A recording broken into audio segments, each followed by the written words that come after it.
Okay, so we're in July of 2016. What caused all of these investigations? The CIA investigation, the FBI investigation, and the Steele investigation of Trump. Number one is the FBI investigation called Crossfire Hurricane, which eventually became the special counsel Robert Mueller's to investigate. The release of the Mueller report came from that. Is because of some things that George Papadopoulos, who was in the Trump campaign, said about how Russia had all this, sort of damaging information on Clinton, and that they were offering to give it to the Trump campaign to increase their odds of winning. And this was problematic because I will remind all my Magadons in the comments, they are global rivals to America. And it is not normal for somebody who is trying to become president of the United States to take their information. That's not normal. Yeah, I know it wasn't normal times, but just remember, this is why they started the investigation. But as we know, CIA and FBI don't always talk. And Steele was an entirely separate part of this. He was over there working for Fusion GPS. So when the Steele report made its way to the Crossfire Hurricane team, Peter Strzok viewed it with some suspicion. He was like, all right, we'll look at it, but treat with caution. Oh, to come back a minute, there's also been this question of what did the Clinton campaign know and when?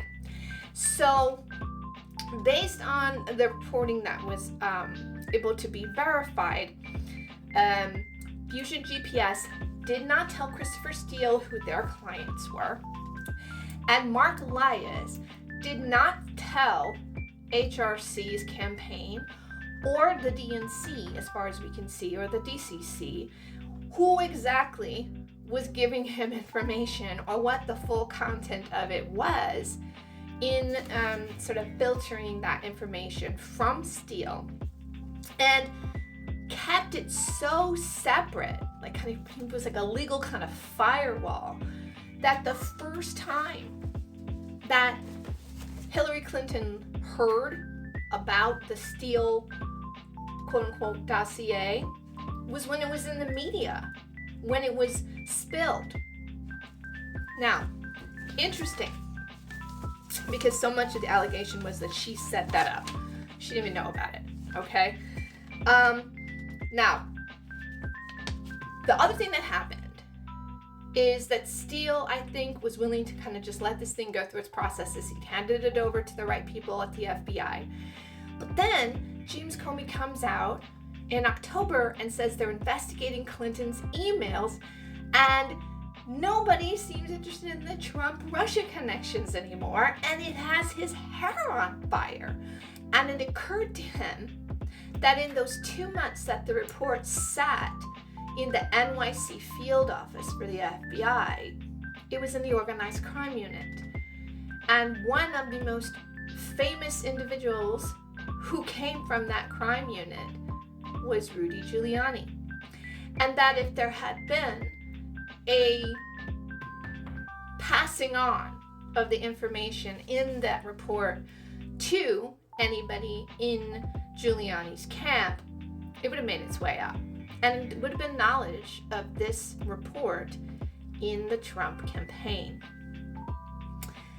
And that would explain why there was this pressure campaign, at least to Steele's understanding, and potentially a lack of interest in something that had previously inspired both a CIA and an FBI investigation. And he got suspicious that there was some kind of cover-up in action. So that's why he went public, because he was concerned about the national security risk posed by this man becoming our president. he speaks to Mother Jones, and they come out with their own article sharing his information, but without telling his name, in October of 2016. It's like such cloak and dagger. Okay, so after all of that got hammered out in terms of the fact that, Steele had signed, well, there's no one going to help me, I'm going to help myself. In December of 2016, after the election of Trump, they gave the report to John McCain's team, and he shared it with James Comey. This is the first time that James Comey had a direct copy of the report. That's December of 2016. Now, in late December, either on purpose or by accident, an unredacted version of the report, in its raw intelligence form, was left in the possession of a BuzzFeed editor for around 20 minutes without instruction. So one can make their own conclusions from that, because he's a newspaper reporter. What do you think is going to happen if you give him a politically explosive scoop and don't give him instructions about how it's to be used? So it was released. Now, Steele had never wanted that raw document to be released because he felt like it would endanger sources, it could sort of compromise ongoing investigations, and there had not been a careful analysis of what was ready for public consumption. But it was out. Now, 6 days into the new year, right before the inauguration of Trump, DNI Director James Clapper, FBI Director Comey, CIA Director Brennan, and NSA Director Mike Rogers briefed Trump on the existence of this document. And Comey asked him, is any of this true?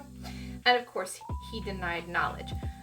Prior to this, Obama and Vice President Biden had been told of the existence. Now, even with Trump's denial, Comey felt there was enough smoke there to assume that a fire was burning somewhere.